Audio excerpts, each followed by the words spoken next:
Nag-iwan ka pa ng malaking tinga. Good evening, and ladies and gentlemen. Before I introduce myself, I would like to greet to all the people here in this Barangay Almacen. But for now, good evening, ladies and gentlemen. My name is Maria Victoria Monteverde from Barangay Taplao, Orani.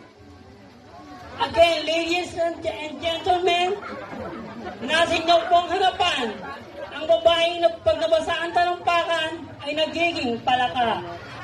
Opo, tama po kayo. Ako nga po ang babaeng nagmula sa bakuran ng GMA7. Ang babaeng nagpatibok sa pihikang puso ni Mr. Richard Gutierrez. Opo, tama po kayo.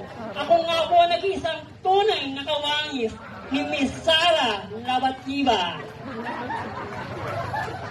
Manalo-matalo man po ako sa patimpalak na ito, hindi po ako nag-iisa dahil marami po kami. At bago ko po lisanin ang napakagandang tabladong ito, nais ko mag-ina sa inyo ang kalagahan ng salitang bakla. Babae kaming kinulong sa katawan ng isang tunay na lalaki. Anak din po kami ng Diyos.